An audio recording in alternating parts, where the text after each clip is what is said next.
हम एक एक से आप बात कर रहे हैं। धन्यवाद करते हैं प्यारे प्रभु, तेरी एक एक बातों को सीख कर समझ कर उसको हृदय की पट्टियों में लिख कर वो जीवन में उतारते हुए आगे बढ़ने के लिए एक एक को सहायता करे। प्रभु अब तक दास को हाथों में लेकर इस्तेमाल किया है। प्रभु एक एक गहरी बातें सीखते सीखते परमेश्वर हमारी एक एक की समझ आप खोल रहे हैं। धन्यवाद करते हैं प्यारे प्रभु, आगे भी आप हम एक एक से बोले बात करें, आपका नाम ऊंचा हो। यीशु मसीह के नाम से हम मांगते हैं, आमीन। का बहुत बहुत शुक्र है। ब्रेक के बाद फिर हम प्रभु के पास बैठने के लिए प्रभु ने मौका दिया और हम सीख रहे हैं कि एक चेले को क्या बनना है, सिद्ध बनना है। चेले का विषय लंबा है लेकिन समय खत्म हो गया, क्योंकि आज हमारे पास ये लास्ट 1 घंटा भी बचा है, फिर कल सुबह का है और मुझे ये है कि उसमें पूरा कवर हो जाए पाएगा करके सोच रहा हूं, लेकिन कोशिश ये है कि होना चाहिए, जो प्रभु ने दिया है उसको क्लियर होना चाहिए। हमें सिद्ध बनना है। प्रभु की योजना आप के सामने रखी गई है। आपने समझा कि यीशु मसीह हमें अपने समान, फिर पिता परमेश्वर अपने समान अपने ही सिंहासन पर कलीसिया को बिठाना चाहता है। ये बड़ी योजना है और उस योजना को पूरा करने के लिए प्रभु चेले को सिद्ध होने का उपदेश देते हैं। ये सिद्ध होना, जहां हमें सिद्ध करना, कलीसिया को सिद्ध करने वाला, सिद्ध करने के लिए बहुत सारे माध्यम प्रभु इस्तेमाल करता है। ध्यान दीजिए, सिद्ध करने के लिए कलीसिया को, जब प्रभु के दास और दासियों को जो अपने आप को प्रभु के हाथ में सौंपते हैं, प्रभु उनको सिद्ध करने के लिए बहुत सारे माध्यम क्या करता है, यूज करता है, परमेश्वर इस्तेमाल करता है। उसमें से जैसे देखिए, हमें सिद्ध करने के लिए एक बात है, पवित्र आत्मा हमें क्या करता है, सिद्ध करता है। नंबर 1, प्रभु के दासों के जरिए से भी हम क्या होते हैं, सिद्ध होते हैं। नंबर 2, नंबर 3, हमारे जीवन में आने वाली घटनाएं, समस्याएं, मुश्किलातें, इनके द्वारा भी हम क्या होते हैं, सिद्ध होते हैं। और चौथा नंबर है, प्रभु का वचन भी हमें क्या करता है, सिद्ध करता है। तो इसलिए सिद्धता के लिए प्रभु बहुत सारे तरीके रखे हैं। आइए इसके लिए एक वचन पढ़े, सिद्धता प्रभु कैसे करता, उसमें से एक वचन पढ़ के फिर आगे बढ़ेंगे। पहला पत्रस 5:10 वचन पढ़ना है।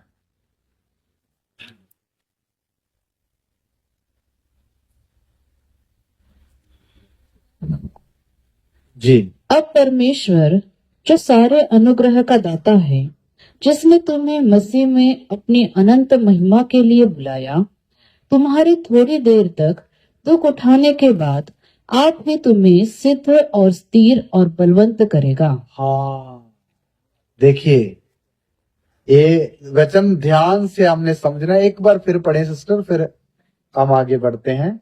हाँ, अब परमेश्वर जो सारे अनुग्रह का दाता है, परमेश्वर जो सारे अनुग्रह का दाता है, जिसने तुम्हें हाँ मसीह में अपनी अनंत महिमा के लिए बुलाया, जिसने तुम्हें अपनी अनंत महिमा के लिए बुलाया है, तुम्हारी थोड़ी देर तक, तुम्हारे थोड़ी देर तक दुख उठाने के बाद, दुख उठाने के पहले आप ही तुम्हें सिद्ध और स्थिर और बलवंत करेगा।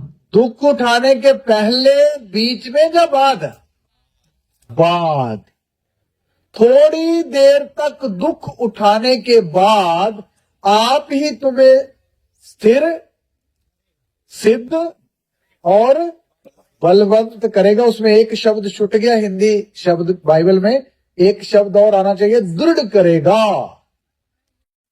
दुख उठाने के बाद, तो इसका मतलब ये हुआ कि हमारे जीवन में आने वाले कष्ट और समस्याएं, जहां दुख, जहां परेशानियां, वो भी हमें सिद्ध करने के लिए एक प्रभु का प्रोग्राम है। हालेलुया। तो इसलिए कई बार हम लोगों को अपने जीवन में समस्या किसी को चाहिए? कभी नहीं चाहिए। दुख चाहिए? कभी कोई चाहता नहीं दुख ना जीवन में हो, परेशानी हो, कोई नहीं चाहता। लेकिन मेरे प्यारो, इसके बिना एक व्यक्ति सिद्ध हो सकता ही नहीं है बाइबल के अनुसार। इसलिए हमारे जीवन में जो कुछ भी होता है प्रभु होने देता है, ताकि हम क्या बन जाएं? सिद्ध बन जाएं, बलवंत बन जाएं, स्थिर बन जाएं और दृढ़ हो जाएं। चाहता है। तो आपके सामने मैं एक बाइबल में से एक ऐसे व्यक्ति को पेश करना चाहता हूं जिसके जीवन में कुछ साल लगातार एक के बाद एक समस्या आती रही, लेकिन बाद में वो व्यक्ति क्या बन गया? सिद्ध बन गया। तो आइए उस व्यक्ति का जिक्र हम पढ़ते हैं। उत्पत्ति की किताब में आ जाएं, उसका 37 अध्याय और उसका हम 2 और 3 वचन पढ़ेंगे। याकूब के वंश का वृत्तांत यह है। जी। यूसुफ 17 वर्ष का होकर अपने भाइयों के संग भेड़ बकरियों को चराता था। वह लड़का अपने पिता की पत्नी बिल्हा और जिल्पा के पुत्रों के संग रहा करता था और उनकी बुराइयों का समाचार अपने पिता के पास पहुंचाया करता था। इज़राइल अपने सब पुत्रों से बढ़ के यूसुफ से प्रीति रखता था, क्योंकि वह उसके बुढ़ापे का पुत्र था और उसने उसके लिए एक रंगी बिरंगी अंगरखा बनाया। हाँ, देखिए, आपको यकूब के बारे में तो सब पता है। यकूब के 12 बेटे थे। कितने? 12। उसमें से एक बेटे का नाम है यूसुफ। यूसुफ यकूब का बेटा है और बाकी सब बेटों से यूसुफ को यकूब बढ़कर क्या रखता है? प्रेम रखता है। और इस लड़के को प्रेम के कारण उसके पिता ने एक कपड़े के ऊपर से एक रंग बिरंगा और भी कोट पहना के रखा हुआ था, बड़ा सुंदर लगता था। प्रभु ने उसके पापा ने प्रेम के कारण ये कपड़ा उसको दिया था। और ये लड़का अपने दूसरे भाइयों के साथ अपने पिता की भेड़ बकरियों को क्या करता था? चराया करता था। तो इस्राएल इसको बड़ा चाहता है, याकूब चाहता है। याकूब का दूसरा नाम इज़राइल है। तो ये ऐसे चलता रहा, लेकिन यूसुफ अपने भाइयों की जो इधर उधर की जो बातें करते थे वो सारी बातें सारा दिन सुनता रहता और शाम को आकर किसको बताता था? भाइयों को बताता था। तो जब अपने पिता को बताता था, जब पिता को बताता और सारे भाई 10 के 10 रात को 11 इकट्ठे हो जाते हैं, तो पिता का तो काम है डांटना। और तूने ऐसा बोला, तूने ऐसा किया। तो उनको पता चला कि पापा को कैसे बात पहुंची। तब पता चला ये कौन बताता है? यूसुफ। ये इस बात के कारण उसके भाई यूसुफ के साथ क्या रखने लगे? वैर रखने लगे, दुश्मनी रखने लगे। इसलिए एक तो ये कारण था। दूसरी बात, यूसुफ को एक वरदान था सपने देखने का। उसने एक सपना देखा कि हम सारे भाई खेत में गेहूं काट रहे हैं, फिर छोटी छोटी पुलियां बना रहे हैं, तो मेरी पुली उठ के खड़ी होगी और आप लोगों की पुलियां मेरी पुली के सामने क्या कर रहे हैं? नमस्ते। अच्छा, फिर एक और सपन देखा, 11 तारे, सूरज और चांद मुझे क्या कर रहे हैं? नमस्ते कर रहे हैं। तो उसके भाइयों को उसने अपना सपन बताया।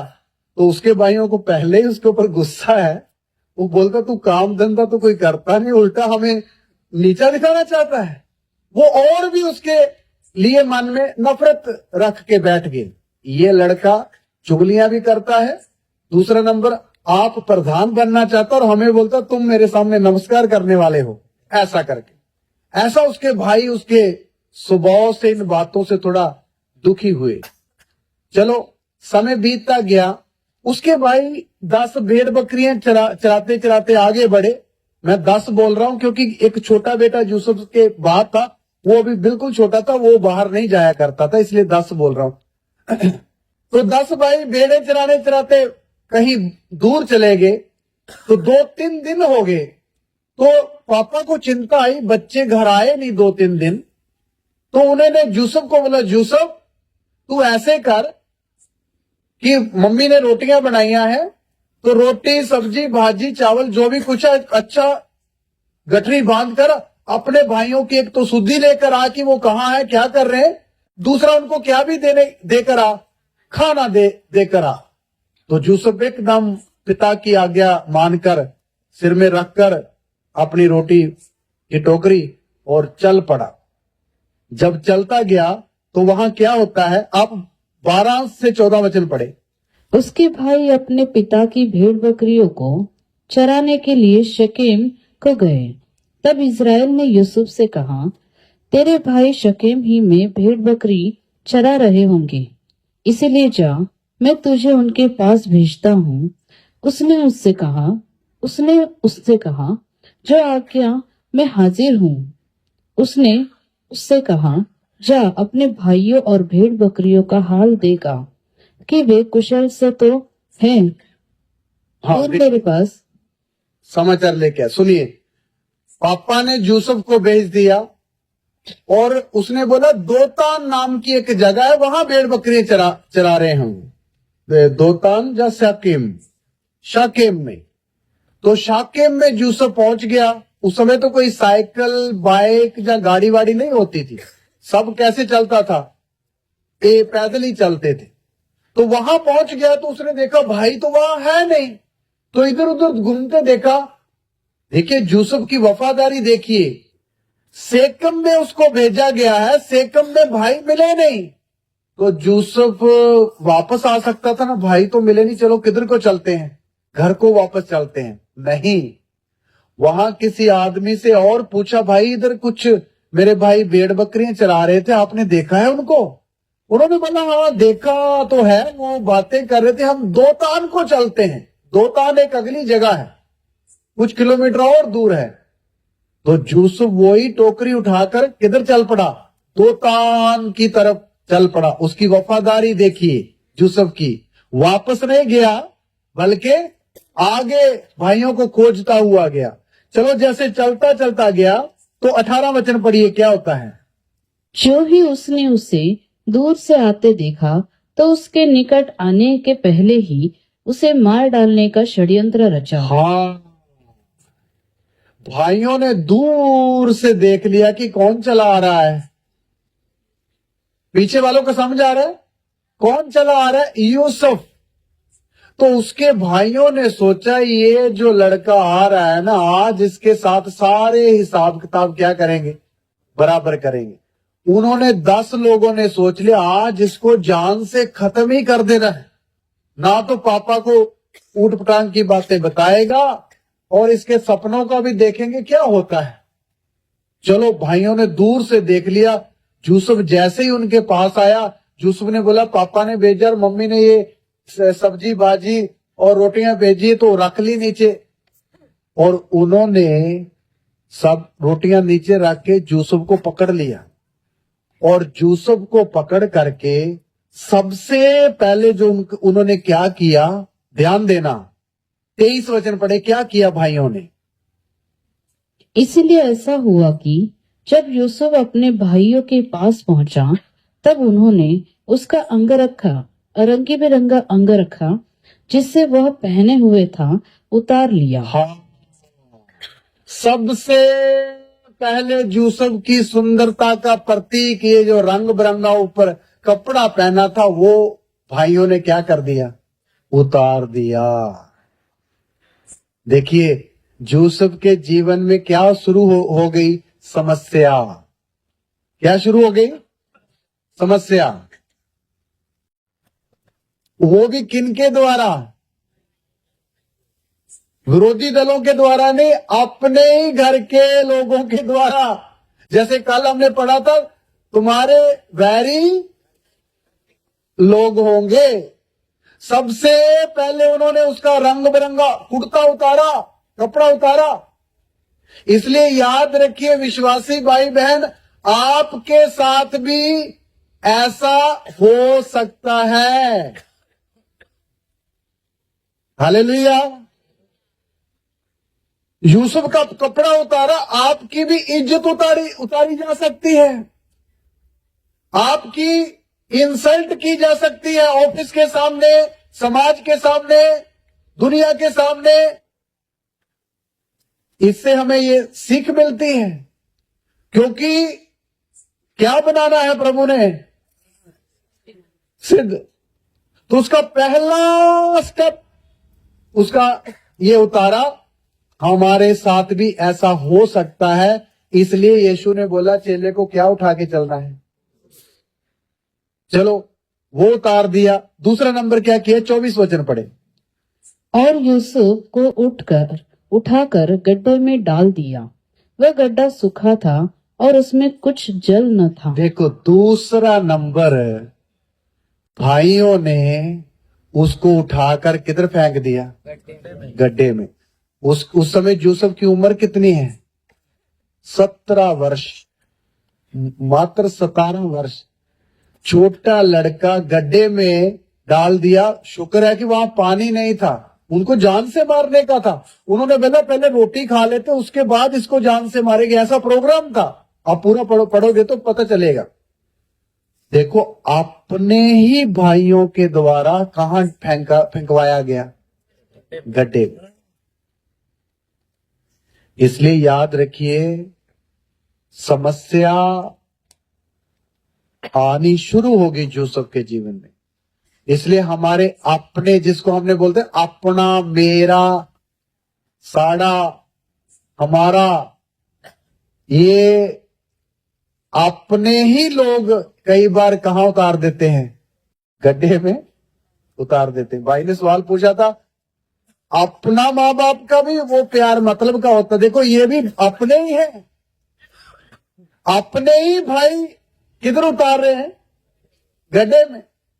इसलिए चौकस रहना, कहीं से भी किधर से भी समस्या आ रही है। पिछले दिन एक भाई बोल रहा था, मैं 3 दिन जेल में रहकर आया हूं। किसी ने बात बताई तो मैंने बोला कैसे जेल में गया? पत्नी ने करवा दिया। देखो किसी और हो तो मान सकते, किसने जेल करवा दिया? पत्नी ने। मैं तो उसके बाद कुछ नहीं बोला। कहने का मतलब यह है, अपनों के द्वारा ही समस्या आ सकती है। गड्ढे में यूसुफ पड़ा हुआ रो रहा है, तो भाई पता क्या कर रहे हैं? आप पढ़िए उसका 25 वचन पढ़िए। तब वे रोटी खाने बैठ गए और आंखें उठाकर क्या देखा? देखिए भाई उधर ऊपर बैठकर क्या कर रहे हैं? भाई थोड़ा सा अचार देना, वो मिर्ची देना, नींबू देना। लेकिन वो रोटी लाने वाला बंदा किधर है? गड्ढे। कितना अत्याचार है, कितना नाइंसाफी है। भाई कर रहे हैं, बाहर ऊपर बैठकर रोटी खा रहे, अंदर से आवाज आ रही, बचाओ, निकालो निकालो निकालो। वही सुन रहा, कोई अचार नींबू ये मांग रहा है। यूसुफ के साथ हुई घटना। चलो जब वो रोटी खा रहे, तो रोटी खाते खाते क्या हुआ? पढ़े बहन जहां से छोड़ा। और आंखें उठाकर क्या देखा? हाँ, कि इश्माएलियों का एक दल ऊंटों पर सुगंध द्रव्य, बलसान और गंधरस लादे हुए गिलाद से मिस्र को चला जा रहा है। जी। तब यहूदा ने अपने भाइयों से कहा, अपने भाई को घात करने और उसका खून छिपाने से क्या लाभ होगा? आओ हम उसे इश्माएलियों के हाथ बेच डालें और अपना हाथ उस पर न उठाएं, क्योंकि वह हमारा भाई और हमारी ही हड्डी और मांस का है। और उसके भाइयों ने उसकी बात मान ली। तो पढ़िए सिस्टर। तब मिद्यानी व्यापारी उधर से होकर उनके पास पहुंचे। अतः यूसुफ के भाइयों ने उसको उस गड्ढे में से खींच के बाहर निकाला और इश्माएलियों के हाथ चांदी के 20 टुकड़ों में बेच दिया, और वे यूसुफ को मिस्र ले गए। हाँ, रोटी खाने के बाद तो उसको कत्ल करना था, लेकिन एक भाई, उन्होंने देखा इधर से कुछ व्यापारी जा रहे हैं ऊंटों पर बैठकर किधर मिशन की तरफ। तो एक भाई ने बोला, भाई उसको जान से मारने से अच्छा है उसको क्या करें, बेच ही देते हैं। उन्होंने 20 रुपयों में यूसुफ को क्या कर दिया। आदमी बिकते थे उन दिनों में, आज भी बिकते हैं। आप न्यूज में या कभी टीवी में कोई प्रोग्राम देखते हैं, आज भी बच्चों को, लड़कियों को इधर से पकड़ करके किडनैप करके कई कई स्टेटों में, देशों में क्या किया जाता है, बेचा जाता है। आज भी ऐसा होता है, उस समय भी ऐसा होता था। उन्होंने 20 रुपयों में यूसुफ को क्या कर दिया, बेच दिया। और वो यूसुफ अभी किधर पहुंच गया, दूसरे देश में पहुंच गया। उधर का कल्चर अलग, भाषा अलग, ना कोई चिट्ठी, ना कोई फोन, कहा कुछ भी नहीं। आप सोचिए कितनी बड़ी मुसीबत में कौन पड़ गया, यूसुफ पड़ गया। इतना पापा को प्यार करने वाला और माँ का दुलारा आज किधर चले गया, आंखों से तो दूर गया ही गया, देश से भी किधर चले गया, बाहर चले गया। देखिए, जीवन में समस्याएं आती है और कई बार ऐसी समस्याएं होती है जो हमारी कल्पनाओं से भी क्या है, परे होती। यूसुफ मिस्र में चला गया और जब मिस्र में पहुंचा तो मिस्र में जाकर क्या हुआ, 40 उत्पत्ति 39 का 1 से पढ़ें। जब यूसुफ मिस्र में पहुंचाया गया, तब पोतीपोर नामक एक मिस्री ने, जो फिरौन का हाकिम और अंगरक्षकों का प्रधान था, उसको इश्माएलियों के हाथ से, जो उससे वहां ले गए थे, मोल लिया। अच्छा, आगे जाके वो व्यापारियों ने यूसुफ को और बेच दिया। किधर, दूसरी जगह बिक गया। एक पोतीफर नाम का एक अमीर आदमी, जो राजा, देश का राजा है, उसका मंत्री है, उसने अपने घर में उसको काम धंधा करने के लिए खरीद लिया। चलो भाई, लड़का सुंदर, आइए कोई काम धंधा करेगा घर का, खरीद लिया उसने उसको। जब घर में चला गया पोतीपुरा के, तो फिर क्या होता है, पढ़ते जाएं। यूसुफ अपने मिस्री स्वामी के घर में रहता था और यहोवा उसके संग था, इसीलिए वह भाग्यवान पुरुष हो गया। हालेलुया। आपने नहीं बोला हालेलुया, हालेलुया। इतनी जीवन में समस्या है, फिर भी उसके साथ कौन रह रहा है, परमेश्वर रह रहा। उसमें लिखा वो एक भाग्यवान व्यक्ति बन गया। भाग्यवान का अर्थ क्या होता है, खुश नसीब, जहां लक्की जिसको हम बोलते है ना, भाग्यवान बन गया।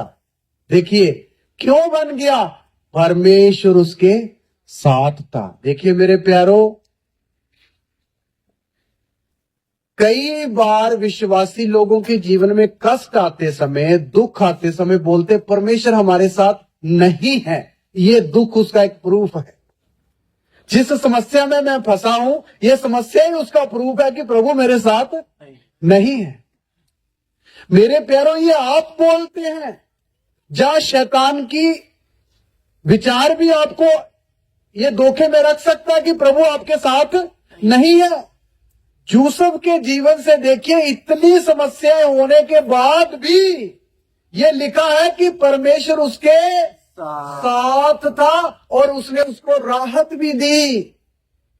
इसलिए कभी आपके जीवन में कष्ट आ गया, बीमारी आ गई, या कोई समस्या, कर्जे की बात होगी, या प्लॉट का झगड़ा हो गया, कुछ भी बात होगी, तो ऐसा कभी ना सोचे कि प्रभु ने मुझे छोड़ दिया है या मुझे त्याग दिया। कभी भी नहीं छोड़ दिया। हालेलुया। प्रभु कभी भी एक व्यक्ति को छोड़ता नहीं है। उसका वायदा है, ना मैं तुम्हें कभी छोड़ूंगा और ना तुझे कभी त्यागूंगा। हालेलुया। यूसुफ के साथ कौन रहा, परमेश्वर रहा। आगे पढ़िए। और यूसुफ के स्वामी ने देखा कि यहोवा उसके संग रहता है और जो काम वह करता है उसको यहोवा उसके हाथ से सफल कर देता है। हाँ हाँ हाँ। तब उसकी अनुग्रह की दृष्टि उस पर हुई और वह उसकी सेवा टहल करने के लिए नियुक्त किया गया। देखिए, यूसुफ प्रभु के साथ यूसुफ के साथ प्रभु रहा, ये बात उसके स्वामी को भी पता चल गई। भाई ये लड़का तो जो काम करता उस काम में सफलता पाता है। इसका मतलब इसके साथ कौन है? गॉड रहता है, परमेश्वर रहता है। इसलिए उसके स्वामी ने खुश होकर अपने घर का सारा कंट्रोल किसके हाथ में दे दिया? भाई लाना और एक एक को बांटना और रखना और खरीदना और क्या लाना है मुझे नहीं पता है, तुम ही संभालो। मतलब उस घर में और भी 10-12 नौकर होंगे, लेकिन सबसे मुख्य कौन हुआ? यूसुफ हुआ।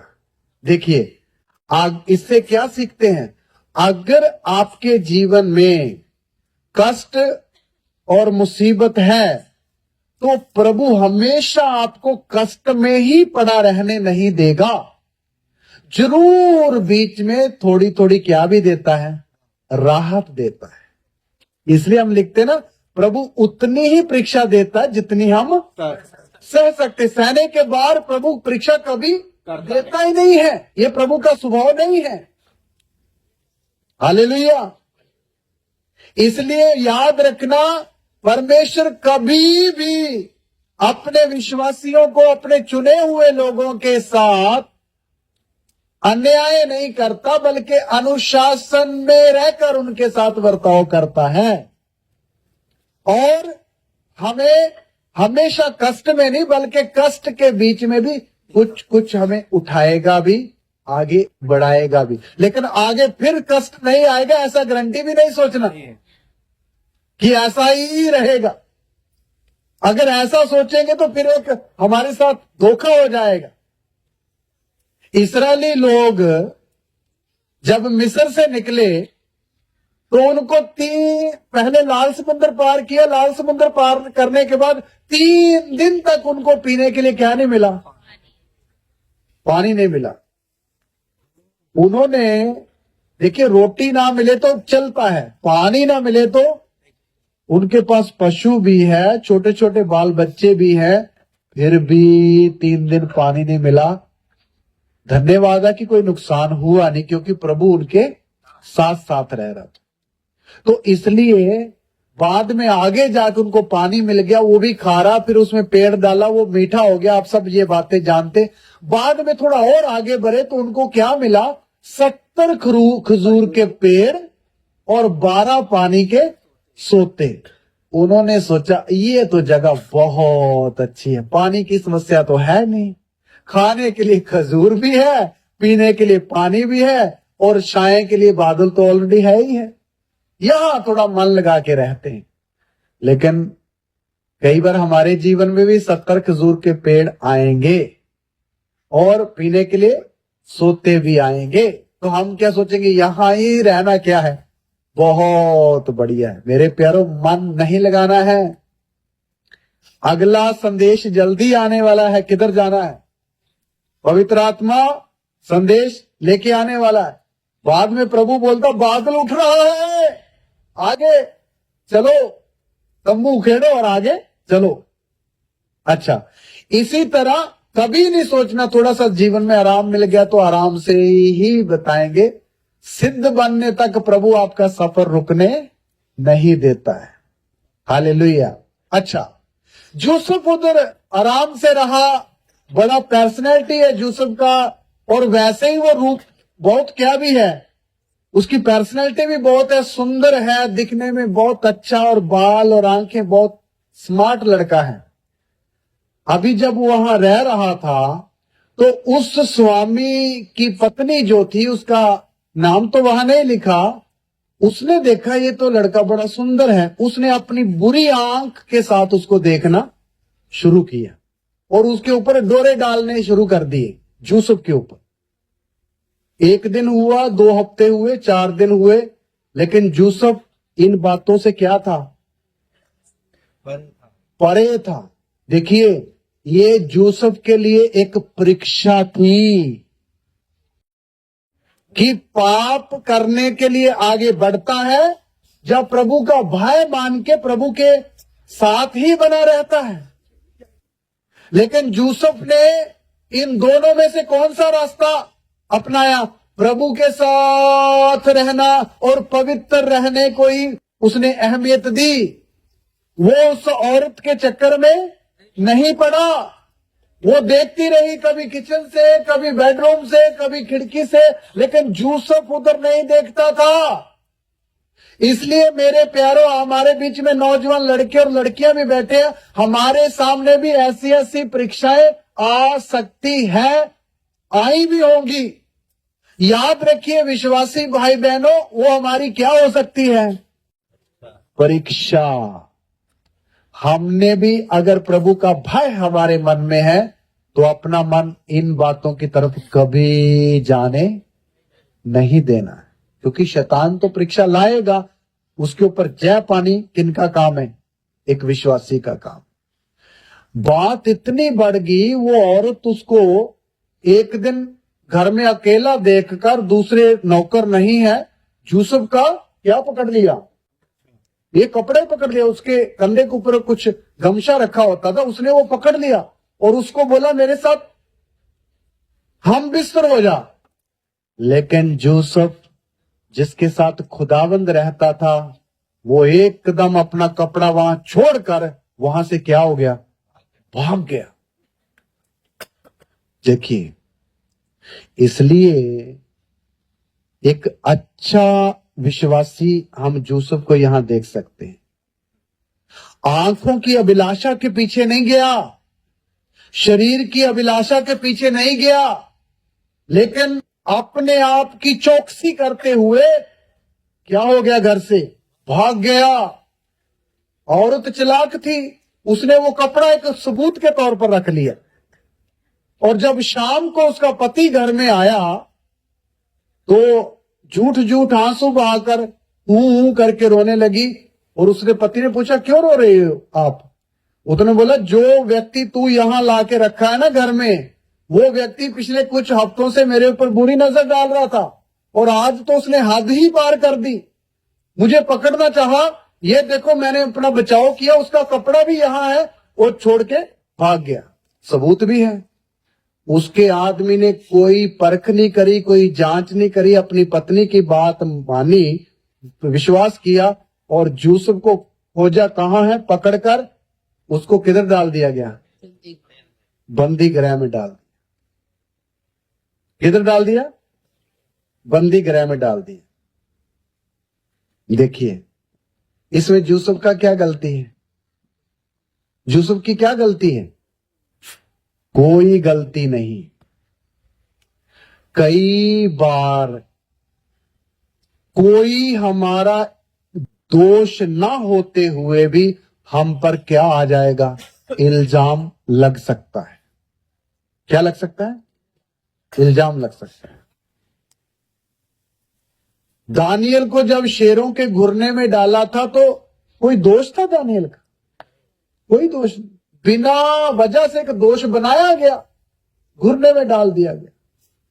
लेकिन ऐसों की प्रभु रक्षा करता है। इसलिए मेरे प्यारो, आप हम सब लोग, यीशु मसीह का रात को हमने एक वचन पढ़ा था, मेरे नाम के कारण जब लोग तुम्हें सताएं और तुम्हारी निंदा करें और झूठ बोल बोल करके हर प्रकार का बुरी बात तुम्हारे विरोध में कहे तो तुम उदास मत होइए। इसका मतलब प्रभु को पहले पता था ऐसी ऐसी घटनाएं विश्वासी के जीवन में आएगी।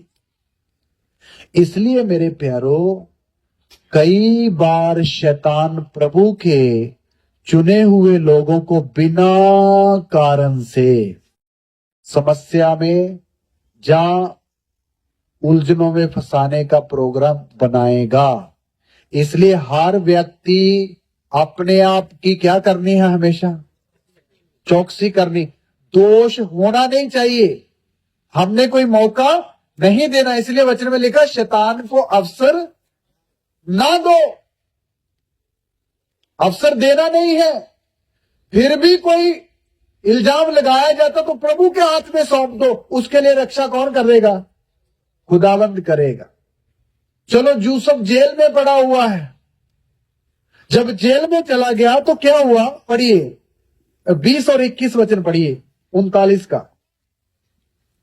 और यूसुफ के स्वामी ने उसको पकड़कर बंदीगृह में जहाँ राजा के कैदी बंद थे डलवा दिया।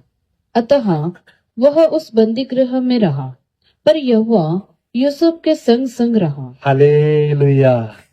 देखिए इधर भी एक शब्द लिखा हुआ, बंदी गृह में यूसुफ पहुंच तो गया, लेकिन उधर भी उसके साथ कौन है? परमेश्वर। क्यों उसके साथ है? क्योंकि उसने परमेश्वर के नियम को पालन किया है, व्यभिचार में नहीं गिरा, बल्कि पवित्रताई में रहकर प्रभु को प्रूफ दिया, प्रभु मैं तेरा हूं और तेरी व्यवस्था के अनुसार अपना जीवन बिताना। यूसुफ संडे चर्च जाता था ना? हाँ जी। कोई बाइबल क्लास लेता था, कोई बाइबल पढ़ता था। भाई उस समय बाइबल भी नहीं, कोई पास्टर भी नहीं, कोई चर्च भी नहीं, यहां तक कि स्कूल भी नहीं है उन दिनों में। लेकिन फिर भी यूसुफ को पाप ना करने की शिक्षा कहां से आई? भैया ने बोला परमेश्वर की ओर से। और बोलिए। हाँ जी। उसको पाप ना करने की शिक्षा कहां से आई? याकूब। चलो याकूब से। ये भी। और भाई उसके बाप दादों से उन्होंने सुना हुआ था हमारा एक परमेश्वर है, वो पवित्र परमेश्वर है और स्वर्ग में रहता है। वही हमारे बाप दादा आदम से बातें करता था, उसने पाप किया था, फिर उनको सजा मिली थी, ऐसे ऐसे ऐसे करके हम आगे बढ़े। कभी भी पाप नहीं करना। बाप दादों ने जरूर उनको कहानी के तौर पर ये बातें सिखाई थी, इसलिए उन्हीं पर कायम रहा। तो मेरे प्यारों आप देखो यूसुफ उन्हीं बातों को मानकर इतनी बड़ी परीक्षा में नहीं गिरा। इसलिए आज हमें कितना तोते की तरह पास्टर पढ़ाते, तो हमें कितना आगे बढ़ना चाहिए, है ना प्रभाकर जी? है ना? हालेलुया। इसलिए यूसुफ के साथ प्रभु क्यों रहा जेल में भी? क्योंकि उसने प्रभु की बात को माना। आप भी याद रखिए, जब जब आप एक वचन को मानते हैं, जब जब आप एक आज्ञा 10 आज्ञाओं में से एक आज्ञा पालन करते हैं, आप मसीह की बातों को, शिक्षाओं को मानते, तो खुदावंद किसके साथ रहेगा? आपके और मेरे साथ रहेगा।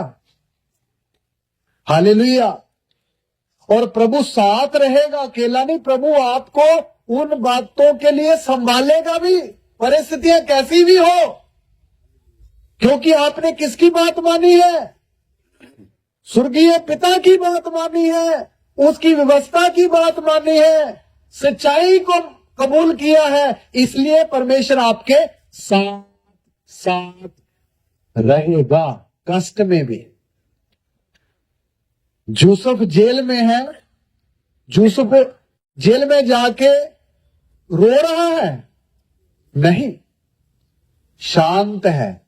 जेल में प्रभु उसके साथ है। प्रभु ने फिर एक काम उसके जीवन में किया। आइए पढ़ते, क्या किया, आगे पढ़े। और उस पर करुणा की और बंदीगृह में दारोगा के अनुग्रह की दृष्टि उस पर हुई। हाँ। इसलिए बंदीगृह के दारोगा ने उन सब बंदीगृहों को जो कारागार में थे यूसुफ के हाथ में सौंप दिया, और जो जो काम वे वहां करते थे वह उसी की आज्ञा से होता था। यूसुफ के वश में जो कुछ था उसमें से बंदीगृह के दारोगा को कोई भी वस्तु देखनी न पड़ती थी, क्योंकि यहोवा यूसुफ के साथ था, और जो कुछ वह करता था यहोवा उसको उसमें सफलता देता था। देखो प्रभु साथ होने के कारण जेल में जाकर जेल का भी उसको अधिकार मिल गया। दरोगा बोलता भाई सब कैदियों को तुम देखभाल करो, मैं तो आराम से ड्यूटी आऊंगा और जाऊंगा। देखिए अभी यूसुफ कैदियों को तुम पत्थर तोड़ो, तुम पानी लाओ, तुम सारी सफाई करो। यूसुफ उधर भी प्रभु ने उसको क्या दी, थोड़ी राहत दी। कष्ट तो है, मम्मी नहीं मिल रही है, पापा की याद आती होगी, भाइयों का वो अंगरखा उतारा सीन याद आता होगा, गड्ढे में कैसे फेंका वो बात याद आती होगी, बेचने का वो 20 रुपए याद आते होंगे। लेकिन फिर भी इतनी बातों में भी प्रभु साथ होने के कारण उसको एक फिर अधिकार मिल गया। हालेलुया। मेरे प्यारो, जीवन में कष्ट तो आएगा, समस्या तो बनी रहेगी, लेकिन प्रभु कभी भी आपको छोड़ेगा नहीं। विश्वास करते हैं? कभी भी नहीं छोड़ेगा। एक बात याद रखना, शैतान बहुत इस्तेमाल करेगा दिमाग में विचार के द्वारा, प्रभु तेरे साथ नहीं, देख तूने ये बात मुंह से बोल दी, देख तूने वो कर दिया, तूने ये कर दिया, तूने ये दे लिया ले दिया, प्रभु तेरे साथ नहीं। मेरे प्यारो, कभी हो ही नहीं सकता कि प्रभु एक विश्वासी को छोड़ दे। हालेलुया। चलो, यूसुफ जेल में बैठा हुआ है, और जैसे यूसुफ जेल में है, थोड़े दिनों में 2 कैदी नए आए। 2 कैदी नए आए, वो भी राजा के घर से आए। उस देश का जो राजा है उसके महल में ड्यूटी करने वाले 2 कैदी आपस में झगड़ा करके उसी जेल खाने में आ गए जहां कौन है, यूसुफ रहता है। आइए पढ़िए 40 का 1 से 3 तक पढ़े, क्या होता है। इन बातों के पश्चात ऐसा हुआ कि मिस्र के राजा के पिलानेहारे और पकानेहारे ने अपने स्वामी के विरुद्ध कुछ अपराध किया। तब फिरौन ने अपने उन दोनों हाकिमों और पिलानेहारों के प्रधान और पकानेहारों के प्रधान पर क्रोधित होकर उन्हें कैद करा के अंगरक्षकों के प्रधान के घर के उसी बंदी गृह में जहाँ यूसुफ बंदी था डलवा दिया। देखो, दोनों राजा के घर में महल में काम करने वाले 2 व्यक्ति जिन्होंने राजा को कुछ गलती किया था, वो यूसुफ के अंदर आ गए। यूसुफ जहां जेल में था उसी जगह आ गए, तो उधर बैठे हैं। आगे क्या होता है पढ़ेंगे, पढ़ते जाए। तब अंगरक्षकों के प्रधान ने उनको यूसुफ के हाथ सौंपा और वह उनकी सेवा टहल करने लगा। हाँ। अतः वे कुछ दिन तक बंदी गृह में रहे। हाँ। मिस्र के राजा का पिलानेहारा और पकानेहारा बंदी गृह में बंद थे। हाँ। उन दोनों ने एक ही रात में अपने अपने होनहार के अनुसार स्वप्न देखा।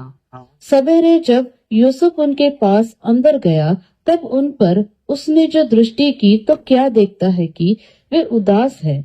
इसलिए उसने फिरौन के उन हाकिमों से जो उसके साथ उसके स्वामी के घर के बंदी गृह में थे पूछा, आज तुम्हारे मुंह पर क्यों उदास है। सुनिए जी, अभी वो जो 2 नवे कैदी आए थे नए, उन्होंने एक एक स्वप्न देखा। रात को सपन देखा और यूसुफ सवेरे से सुबह सुबह राउंड मार रहा है, सारे कैदियों को देख रहा, उठे नहीं उठे, क्या कर रहे क्या। तो देखा तो दोनों जो नए कैदी आए थोड़े उदास बैठे हैं, ऐसे हाथ रख के क्या बैठे हैं। यूसुफ उनको जाकर बोल रहा है, भाइयों तुम उदास क्यों हो। हालेलुया। यूसुफ उदास व्यक्तियों को देखकर तसल्ली देने की आशा से उनको पूछ रहे, तुम उदास क्यों हो, अपनी तकलीफ किसको बताओ, मुझे बताओ। आप थोड़ा आइडिया लगाइए, इन दोनों भाइयों से भी ज्यादा उदास किसको होना चाहिए था, यूसुफ को। यूसुफ आनंद से रह रहा है, लेकिन अभी कल परसों आए हुए कैद में 2 व्यक्ति क्या बैठे हैं, उदास बैठे। ये यूसुफ उदास क्यों नहीं है। हालेलुया। मेरे प्यारो, एक बात याद रखना, जिस व्यक्ति के साथ यहोवा उसके हृदय में वास करता है, उसके मन में शांति रहती है, उसके मन में आनंद रहता है, और वो कभी उदास होने का चांस बहुत कम है। इतनी जीवन में समस्या है, एक के बाद एक के बाद एक के बाद, दूसरे देश की जेल में पड़ा हुआ, कोई चांस है यूसुफ को वहां से छुटने का? दूर दूर तक भी कोई आशा नहीं दिखाई देती कि वो छूट जाएगा कभी जेल से। उम्र ऐसे ही जाएगी, ऐसे लग रहा है। देखिए, फिर भी यूसुफ को उदासी नहीं है। याद रखिए, प्रभु के साथ रहने से उदासी नहीं आती है, उदासी नहीं आती है।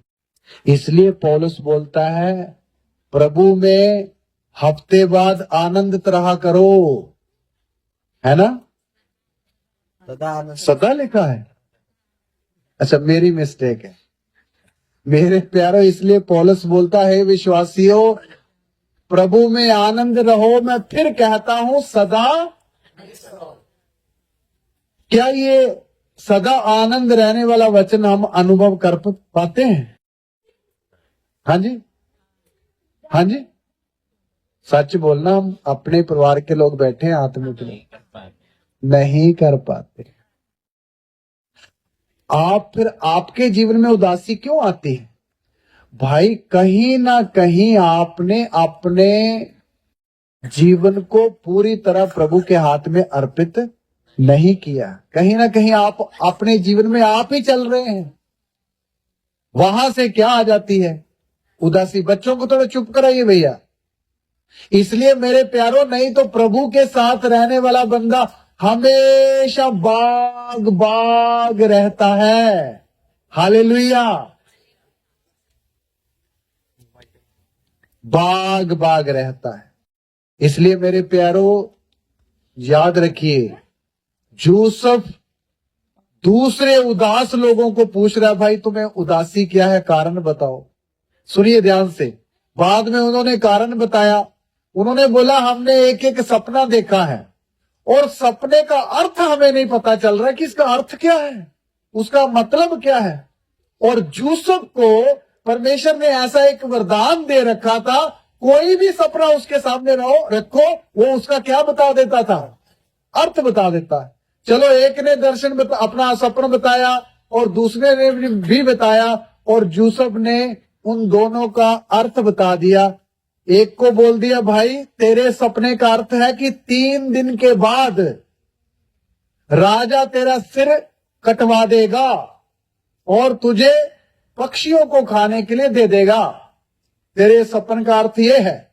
दूसरे को बोला, भाई 3 दिन के बाद राजा एक रसोई का काम करता था, राजा के घर में एक राजा को दारू पिलाया करता था, शराब भर के गिलास देना। बोलता 3 दिन के बाद राजा तुझे जेल से निकलवा देगा और तुझे दोबारा से दारू पकड़ाने की ड्यूटी मिल जाएगी। तो उनको तसल्ली आई, अच्छा ये मतलब है। तो तीसरा दिन आया, 1 2 3, तीसरा दिन राजा ने बोला, उन दोनों को बाहर निकालो।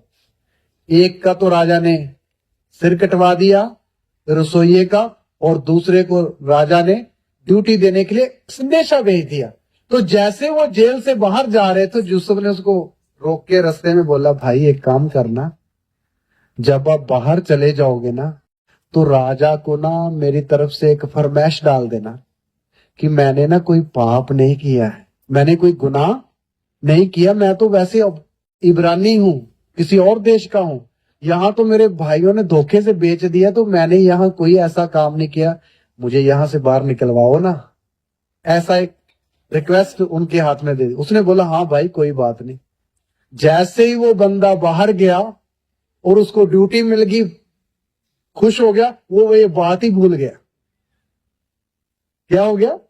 बात ही भूल गया। यूसुफ कौन है, जेल कहां है, वो सब भूल ही गया, बस अपनी ड्यूटी में मस्त हो गया और परिवार में मस्त हो गया। इसका मतलब क्या है? यूसुफ ने उस समस्या में से निकलने का एक विचार बनाया, लेकिन कामयाब नहीं हुआ। क्यों?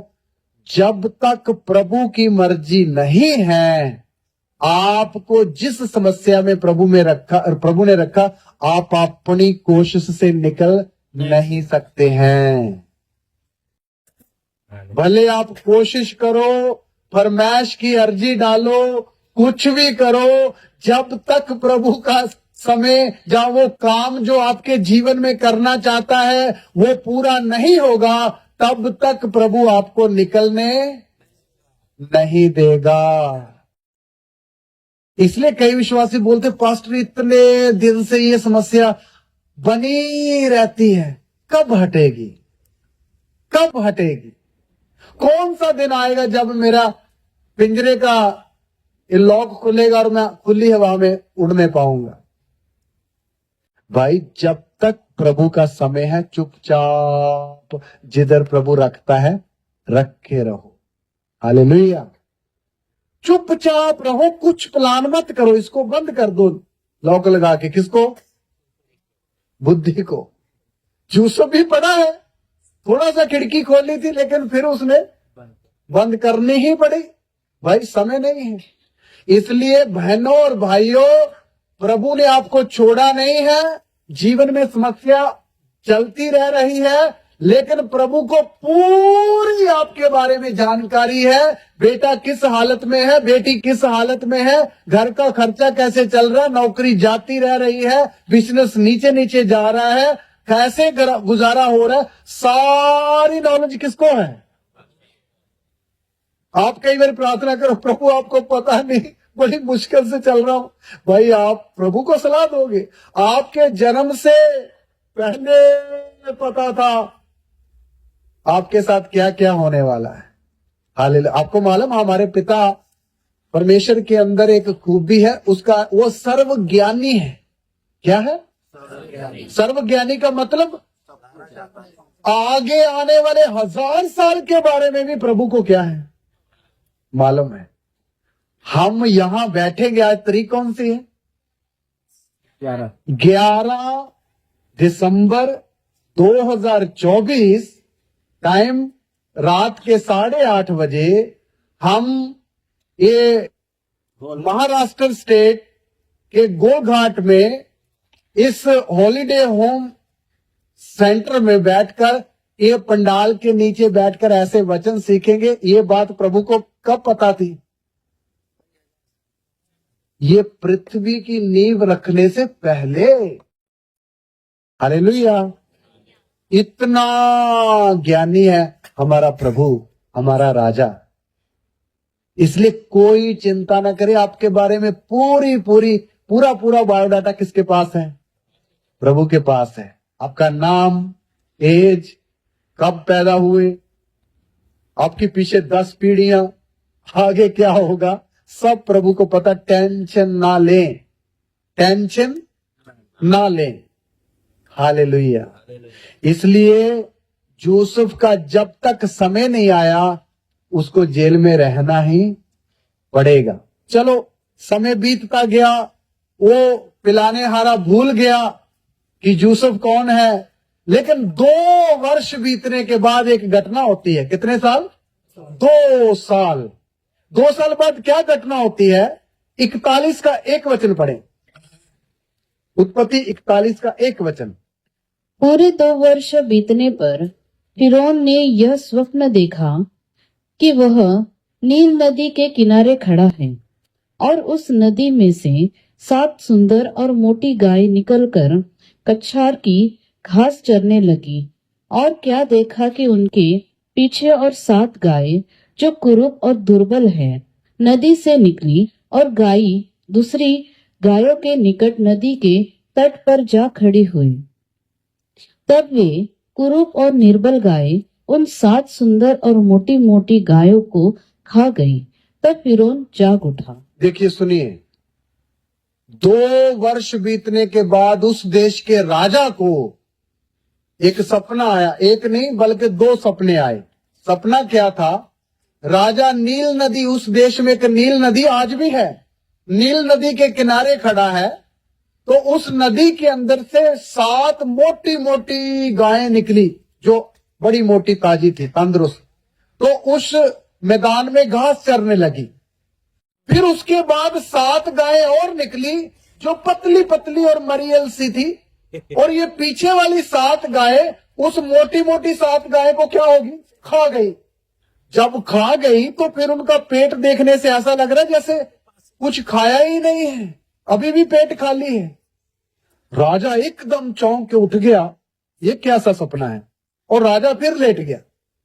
फिर जब लेट गया तो एक दूसरा सपन देख रहा है। पढ़िए सस्ता। और वह फिर सो गया और दूसरा स्वप्न देखा कि एक डंठल में से 7 मोटी और अच्छी अच्छी बालें निकली, और क्या देखा कि उनके पीछे 7 बालें पतली और पुरवाई से मुरझाई हुई निकली, और उन पतली बालों ने उन 7 मोटी और अन्न से भरी हुई बालों को निगल लिया। अच्छा सुनिए, इसी तरह दूसरा सपन देखा, मोटी मोटी बालें हैं, एक गेहूं की बालें है ना, जिसमें गेहूं के दाने बड़े मोटे ताजे। उसके बाद और 7 पतली पतली बालें निकली और ये पतली मोटियों को खा गई, और ऐसा लग रहा है कि कुछ नहीं उनके पास। राजा इस सपन को देखकर बड़ा हैरान हो गया। उसने सुबह उठकर अपने सारे पंडितों को, सलाहकारों को इकट्ठा किया। भाई ये 2 सपन देखे हैं, इसका दर्शन अर्थ बताओ। सारे पंडित ज्योतिषी सिर में हाथ रख रहे, बोलते राजा कुछ भी पल्ले में नहीं पड़ रहा, पता नहीं इसका अर्थ क्या है। तब वो दारू पकड़ाने वाला एक राजा की उदासी दूर करने के लिए पैग लेकर आया, तो राजा उदास बैठा है, तो राजा उधर बात कर रहा, अर्थ बताओ सपन का। तब उसको याद आया, हे राजा, तेरे जेल खाने में एक व्यक्ति रहता, उसका नाम यूसुफ है। वो व्यक्ति सपनों का क्या बता देता है, अर्थ बता देता है। मुझे भी सपना आया था, उसने फिर अपनी हिस्ट्री बताई, मैं इसलिए इधर आकर आपको ये ड्यूटी कर रहा हूं। वो ही व्यक्ति आपका अर्थ क्या करेगा। देखो प्रभु का समय आ गया। राजा ने बोला अभी जाओ, तो यूसुफ को जेल में से क्या करो, निकाल के लाओ। चलो गए। 14 वचन पढ़िए। तब फिरौन ने यूसुफ को बुलवा भेजा, और वह झटपट बंदीगृह से बाहर निकाला गया, और बाल बनवाकर और वस्त्र बदलकर फिरौन के सामने आया। हालेलुया। आपने नहीं बोला प्रभु का समय आ गया, तो लिखा है झटपट यूसुफ जेल से।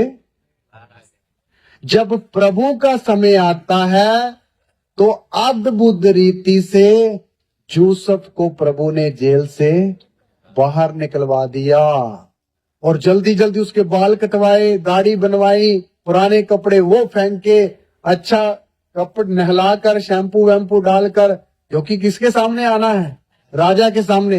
बंदे को पेश कर दिया राजा के सामने, बंदा हाजिर है। राजा को बोल दिया, हाँ जी क्या राजा आपने कोई सपन देखा। राजा ने उसको दोनों सपन बताए। यूसुफ ने 5 मिनटों में वो सारे सपनों का क्या बता दिया, अर्थ बता दिया। यूसुफ ने बोला, राजा इसका अर्थ ये है कि तेरे देश में पहले 7 साल इतनी उपज होगी, इतने खेतों में गेहूं, चावल, मक्का वगैरह वगैरह उगेगा कि तुझसे संभाली नहीं जाएगी, इतनी पैदावार होगी। उसके 7 साल बाद 7 साल का अकाल पड़ेगा, जिसमें ना गेहूं होगा, ना मक्का होगा, ना बाजरा होगा, ना चावल होगी, अकाल ही अकाल होगा।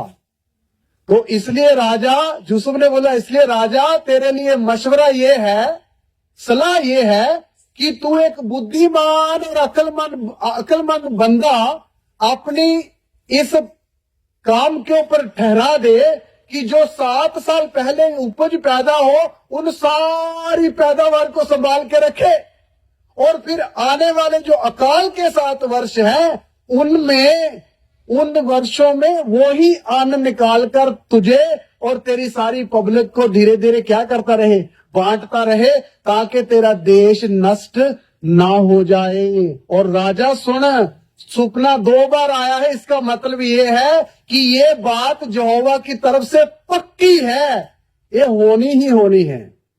तो अभी आप सोच लो, राजा तो हैरान का हैरान रह गया, और राजा ने उधर अपने कर्मचारियों के साथ खड़ा था, तो राजा ने वहां ही फैसला ले लिया। क्या फैसला लिए? पढ़िए 37, पढ़िए 37, 41 का 37 से।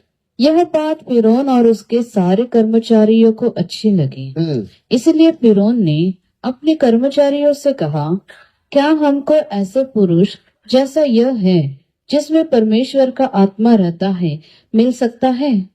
पढ़ते फिर जैसे। फिरौन ने यूसुफ से कहा, परमेश्वर ने जो तुझे इतना ज्ञान दिया है कि तेरे तुल्य कोई समझदार और बुद्धिमान नहीं, इस कारण तू मेरे घर का अधिकारी होगा और तेरी आज्ञा के अनुसार मेरी सारी प्रजा चलेगी। केवल राज्य गद्दी के विषय में तुझसे बड़ा ठहरूंगा। हाँ, राजा फिरौन ने अपने मंत्रियों को, जो लोकसभा के वहां मेंबर जैसे जैसे थे मंत्री, उनको बोला, भाई इससे बढ़कर कोई बुद्धिमान व्यक्ति और मिल सकता है मिस्र में, जिसके अंदर प्रभु का आत्मा रहता है और जिसको प्रभु ने इतना ज्ञान और बुद्धि दी है।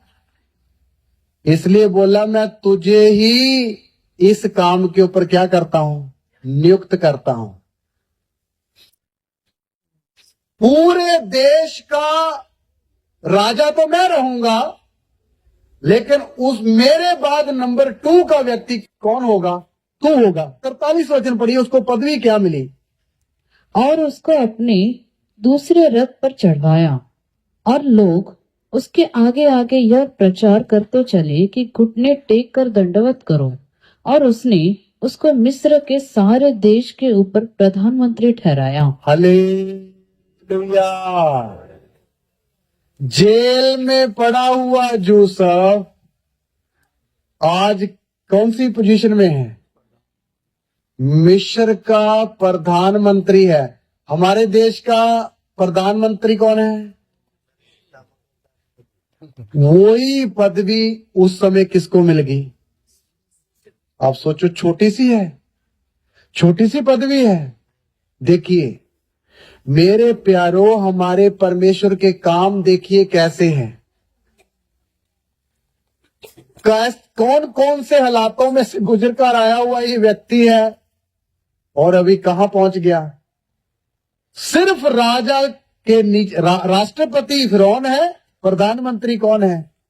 यूसुफ। और सारी देश की पब्लिक किसके अनुसार चल रही है अभी? और राजा ने एक रथ के ऊपर बिठाया और सारे शहर का चक्कर लगाया, और सब उसके सामने क्या कर रहे?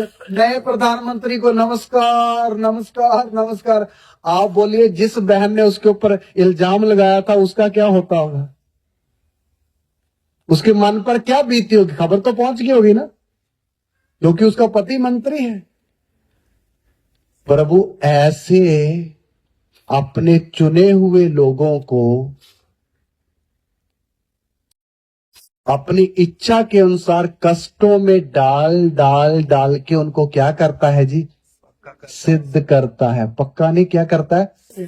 सिद्ध करता है, स्थिर करता है, बलवंत करता है और दृढ़ करता है।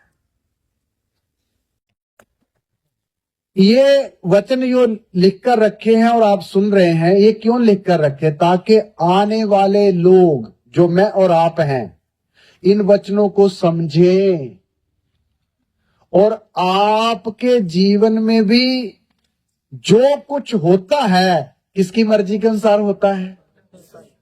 देखिए, आप कई बार सोचते हैं मुझे इधर नहीं जाना चाहिए था, ये मेरे से गलती होगी, नहीं मुझे तो यहां रहना चाहिए था, मुझे घर वहां खरीदना चाहिए था, मुझे प्लॉट यहां, मैं दुकान इधर। आप कितना भी सोचो मेरे प्यारे, जो कुछ भी आपके जीवन में हो रहा है सब कुछ किसकी मर्जी के अनुसार है? ऊपर वाले की मर्जी के अनुसार। अभी यूसुफ को पूछिए, भाई आपके भाइयों ने आपको जो कपड़ा उतारा था, वो बोलेगा भाई वो अच्छा हुआ। वो किसी को बोले गड्ढे में था, भाई वो और भी अच्छा हुआ। फिर बोलेगा भाई आपको बेच दिया, भाइयों और भी अच्छा हुआ, नहीं तो मैं प्रधानमंत्री नहीं बनना था, अभी भी भेड़े चराना था। अपने देश में रहता तो क्या चराना था? बकरियां और भेड़े और ऊंट और गधे ही हाँकने थे। अभी इधर क्या कर रहा हूं? राज्य कर रहा हूं, राज्य। हालेलुया। मेरे प्यारों, मेरा बोलने का मतलब ये है, इसी तरह आप सब जितने पंडाल के नीचे बैठे, आप समझ लीजिए कि आप यूसुफ हैं। क्या है? और आपके जीवन में भी जो कुछ होता जा रहा है, दिन प्रति दिन, सप्ताह प्रति सप्ताह, महीना प्रति महीना, साल प्रति साल, किसकी योजना से है?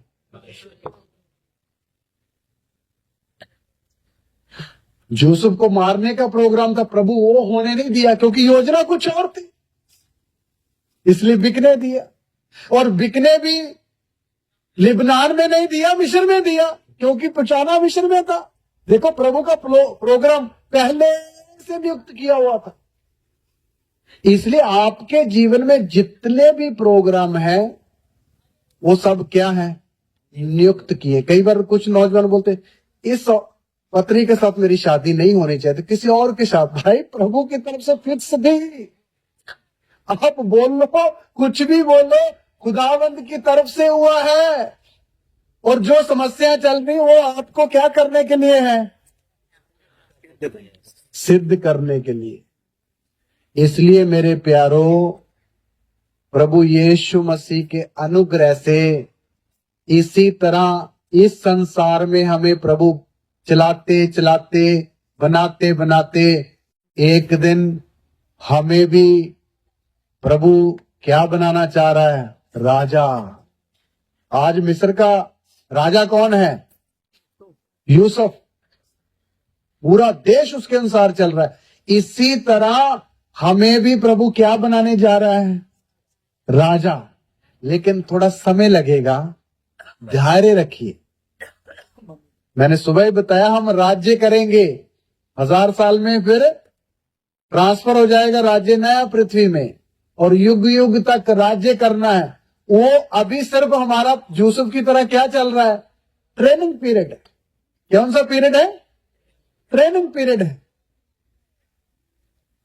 आप इस शरीर के बारे में चिंता ना करो, आपके अंदर एक और जीवन रखा प्रभु ने, अंदर भीतरी जीवन।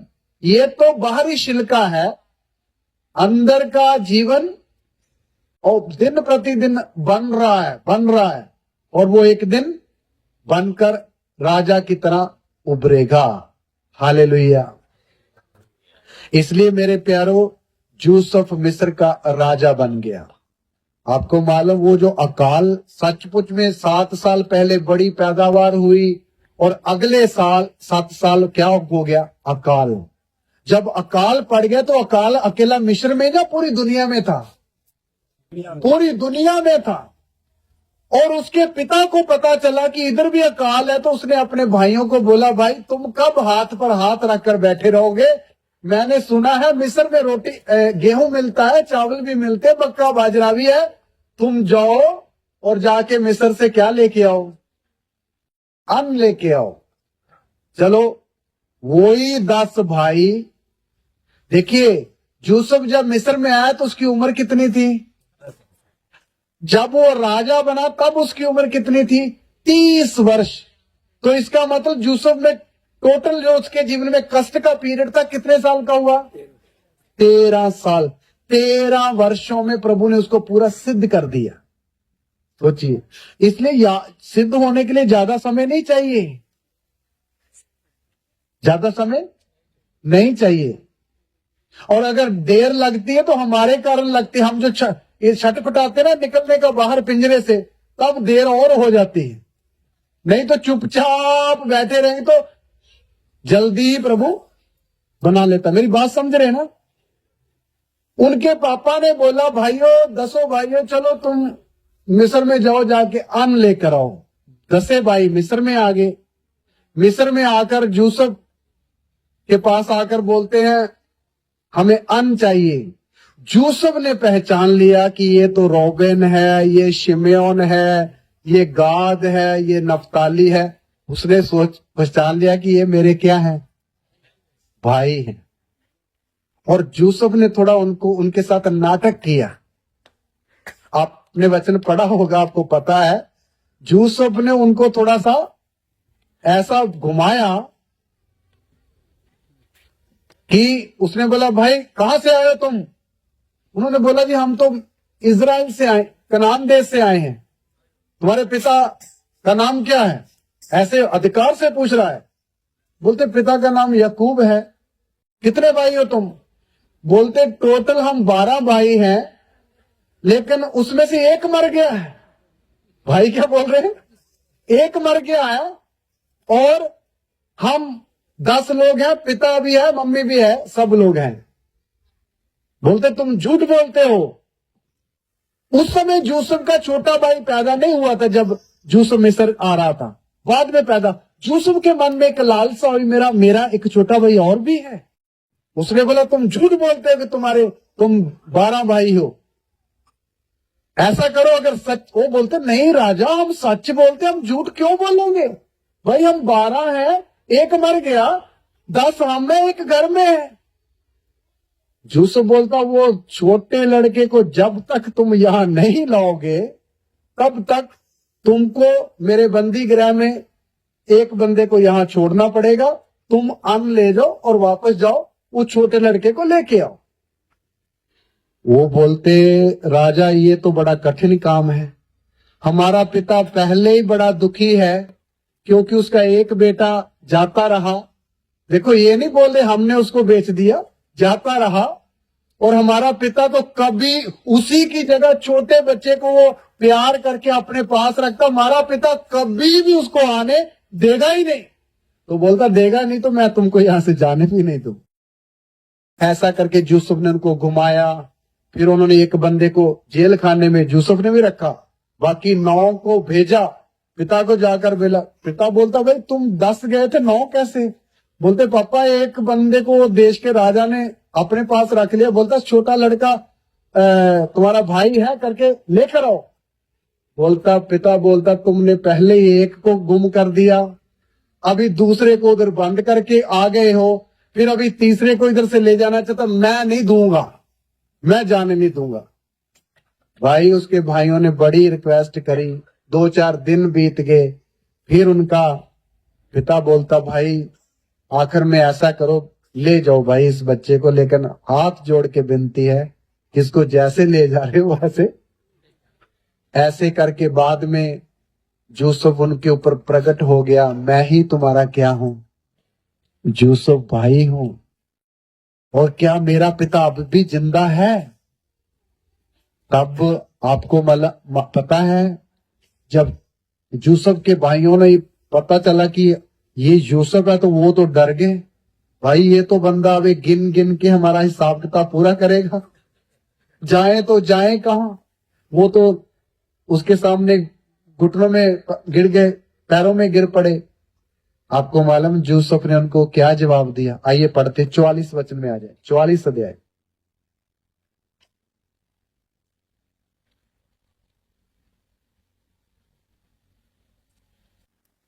पढ़िए 45 का 5 वचन पर, 44 नहीं 45 का 5 वचन पढ़िए। अब तुम लोग मत पछताओ और तुमने जो मुझे यहाँ बेच डाला इससे उदास मत हो, क्योंकि परमेश्वर ने तुम्हारे प्राणों को बचाने के लिए मुझे तुम्हारे आगे भेज दिया है। हाँ, यूसुफ उनसे गुस्सा कर रहा है या प्यार का बर्ताव कर रहा है?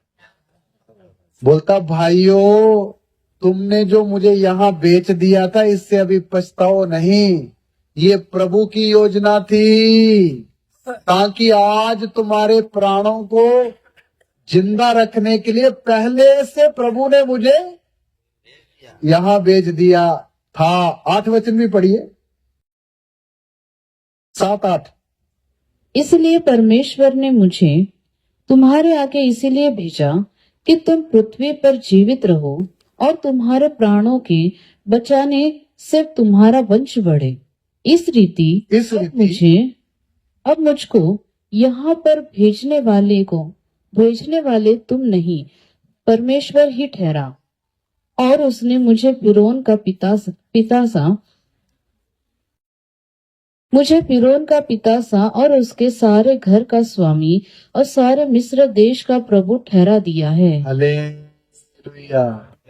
अभी यूसुफ को उनके साथ झगड़ा करने की कोई जरूरत नहीं। सारी नॉलेज यूसुफ को खुद ही प्रभु की मर्जी पता चल गई कि ये सारी योजना थी किसकी। बोलिए ना, परमेश्वर की योजना थी। वो बोलता भाई तुमने जो मुझे बेचा, तुमने जो मेरा कपड़ा उतारा, तूने जो कुछ भी किया वो सब परमेश्वर ने किया। तो यहाँ भेजने वाले तुम नहीं बल्कि कौन है? परमेश्वर। मेरे प्यारो, जब आप सिद्ध हो जाओगे ना तो आप भी इसी तरह सब प्रभु की योजना समझ जाओगे। भाई जो कुछ भी हुआ किसकी योजना थी? वहां मेरे पैसे फंस गए, वहां मुझे घाटा पड़ा, वहां मैंने ज्यादा कमाया, वहां मेरे साथ बीमारी का सामना करना पड़ा, वहां ऐसे हुआ। ये सारे पिछले 12-13 साल जो मेरे जीवन में बीता, जब 20 साल बीता, सारा किसके योजना के अनुसार हुआ? आपको भी समझ ऐसे ही आ जाएगा जब हम सिद्ध हो जाएंगे, जब हम बदल जाएंगे।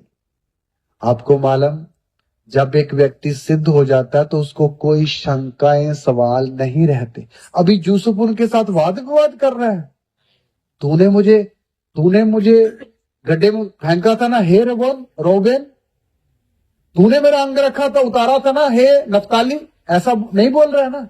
क्यों? उसको पता चल गई प्रभु की मर्जी। अभी गुस्सा गिला नहीं रहता है। और उससे भी बढ़कर यूसुफ एक और बात उनको बोल रहा है। पढ़िए 50 अध्याय में आ जाइए।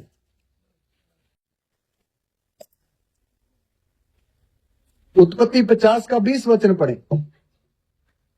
यद्यपि तुम लोगों ने मेरे लिए बुराई का विचार किया था, परंतु परमेश्वर ने उसी बात में भलाई का विचार किया, जिससे वह ऐसा करे जैसा आज के दिन प्रकट है। हालेलुया।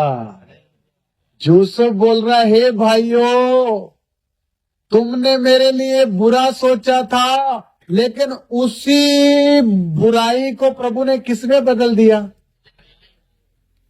भलाई में बदल दिया। भलाई में बदल दिया। मेरे प्यारो, इतनी बड़ी नम्रता और बुद्धि और समझ यूसुफ के अंदर कैसे आ गई? सुनिए, कैसे आ गई? सिद्ध बनने के कारण।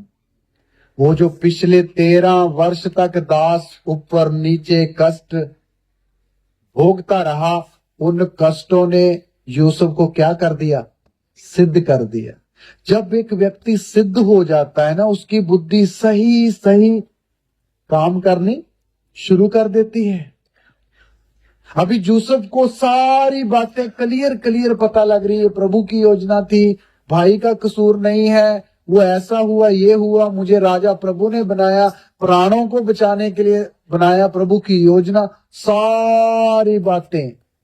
अभी आपको कई कंफ्यूजन रहती है, कई बातों की शंकाएं रहती है, लेकिन मेरे प्यारो, आप चुपचाप प्रभु के हाथ में पड़े हुए प्रभु के साथ साथ चलते रहिए। जब आप सिद्ध हो जाओगे कुछ सालों के बाद, आपको भी यूसुफ की तरह सारा प्रोग्राम क्या आ जाएगा? समझ आ जाएगा। जो कुछ हुआ प्रभु की मर्जी से हुआ। इसलिए प्रभु चेले को क्या करना चाहता है? सिद्ध करना चाहता है। इसलिए तिमोथियस की पत्री 2 तिमोथियस 2 का 12 वचन। यदि हम धीरज से सहते रहेंगे तो उसके साथ राज्य भी करेंगे। हालेलुया। इसलिए लिखा, यदि तुम धीरज से सहते रहोगे तो परमेश्वर के साथ क्या भी करोगे। इसलिए अभी हमने जो कुछ हमारे जीवन में होता जा रहा है, उसको हमने क्या करते जाना है? सहते जाना है, सहते जाना है। अगर कभी सहने के लिए भारी लगे तो प्रभु से क्या मांगनी है? कृपा। प्रभु मुश्किल हो रहा है, कृपा दे दो, और प्रभु कृपा देगा। हालेलुया। इधर लिखा सहते रहेंगे तो प्रभु के साथ क्या भी करेंगे। ये जो कुछ भी प्रभु हमें बना रहा है, सिद्ध कर रहा है, ये इसलिए कर रहा है ताकि एक दिन हम प्रभु यीशु के साथ बैठकर क्या करें, राज्य करें। इसलिए याद रखिए, एक दिन आने वाला है, हम उसके साथ राज्य करेंगे। इसलिए अभी अगर सहते रहेंगे तो हम राज्य अवश्य करेंगे। हालेलुया। इसलिए हम सहते रहें, वचनों को सीखते रहें और अपने जीवन में प्रभु को काम करने दे। लास्ट वचन पढ़ के समाप्त करेंगे, याकूब की पत्री 1 का 4 वचन। याकूब की पत्री 1 अध्याय उसका 4 वचन।